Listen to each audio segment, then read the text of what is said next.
There are moments in history when something happens, something real, something undeniable, and the world almost finds out. Almost.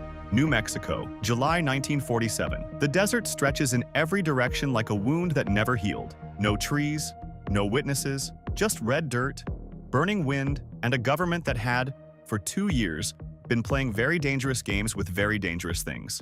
Then, on a night that most of the world has forgotten, the sky broke open. Rancher Mac Brazel rode out at dawn to check his sheep. What he found scattered across his land was unlike anything he had ever seen. Strips of metallic foil that couldn't be bent, couldn't be burned. Thin beams, impossibly light, etched with symbols no one in Roswell had ever seen before.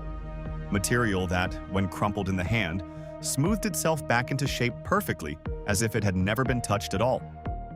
He loaded what he could into his truck, drove into town, and handed it to the sheriff. And that is where the story should have ended. It didn't. What happened next is the part they can never fully explain away. On July 8, 1947, the United States Army Air Force, not a tabloid, not a conspiracy theorist, not a drunk rancher with a story to sell. The United States Army Air Force issued an official press release to the world. It said they had recovered a flying disc, not a weather balloon. Not a crash plane, a flying disc. Within hours, the story was on front pages across the world. Radio stations interrupted programming. Switchboards lit up. For one extraordinary window of time, perhaps 12 hours, perhaps less, the most powerful military on Earth had just told the world that something had come down in the New Mexico desert, and it wasn't from here. Then the phone started ringing at the top, and by the next morning, the story had changed. It was a weather balloon. That was it, nothing more. The press release was a mistake. The debris was mundane. The excitement was embarrassing. Everyone was to go home and forget this ever happened. The reporters who had already filed their stories were told to stand down. The rancher, Mac Brazel, was taken into military custody for several days. When he finally returned to his neighbors, he didn't want to talk about it. He said the military had asked him not to. He seemed, by every account, like a man who had been shown something or told something that had permanently rearranged him on the inside. The question has never stopped echoing since. What do you show a man to make him that quiet? Here is what makes Roswell different from every other UFO story. It isn't one witness. It isn't one blurry photograph or one anonymous phone call. It is dozens of people, nurses, soldiers, morticians, ranchers, people with nothing to gain and everything to lose, who waited until they were dying before they finally opened their mouths. Mortician Glenn Dennis received a call from the Roswell Army Airfield in the days following the crash. The base needed child-sized, hermetically sealed coffins. He was told not to ask why. When he drove out to the base later that day, a nurse he knew, someone who worked in the base hospital, ran out to meet him in a panic. She told him to leave, and to never come back. She told him that she had assisted with autopsies that day, that the bodies were not human. Glenn Dennis told this story for the rest of his life. The nurse disappeared from the base shortly after. When Dennis tried to find her, he was told she had been transferred. When he dug further, he was told she had died in a plane crash. No records of her transfer were ever found. No crash matching the details was ever confirmed.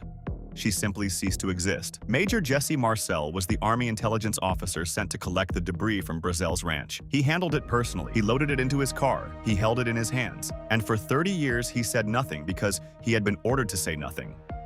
Then, in 1978, near the end of his life, he finally spoke. He said the material was unlike any metal he had ever encountered. He said it was not from any aircraft he had ever seen, studied, or heard of. He said this carefully, deliberately. As a man who had spent his career in military intelligence, he said he believed it was not from this earth.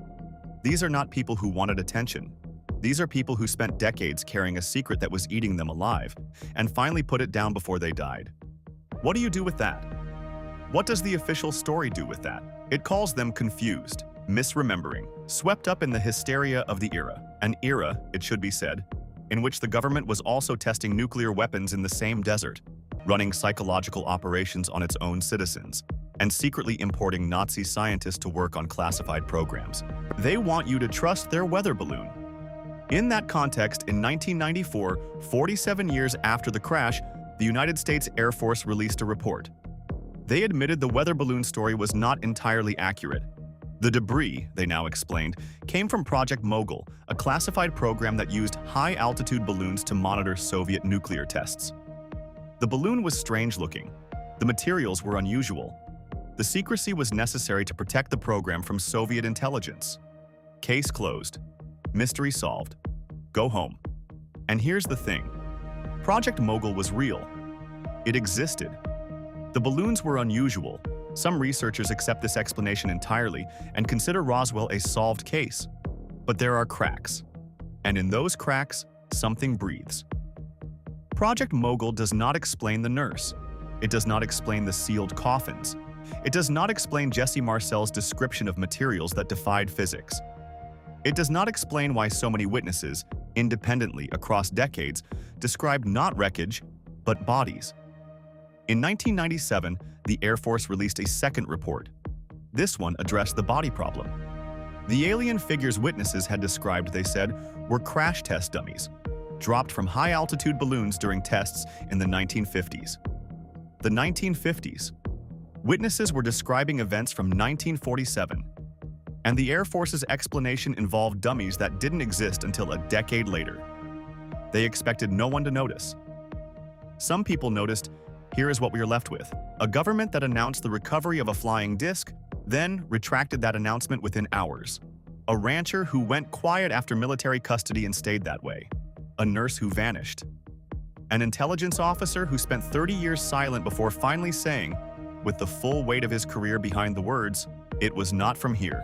An official explanation that took 47 years to materialize contradicts itself on the timeline and still leaves a graveyard of unexplained testimony behind it. And beneath all of it, a question that has never been put to rest. Not because people are foolish, not because they need to believe in something, but because the official story has too many holes in it, and the holes are shaped like something specific. Roswell sits in the American desert still. They built a museum there. They have a UFO festival every year. Tourists come from everywhere, buy alien keychains, and go home. The government counted on that, on the kitsch swallowing the truth, on the circus making serious inquiry feel embarrassing. But the documents keep surfacing. The deathbed testimonies keep coming.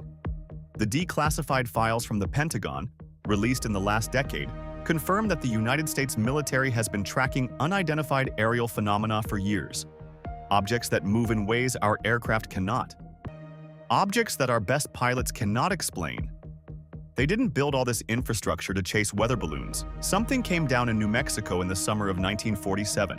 Something was recovered, something was buried, and somewhere, in a file that has never been declassified, in a facility that has never been named, the truth is sitting in the dark, still waiting.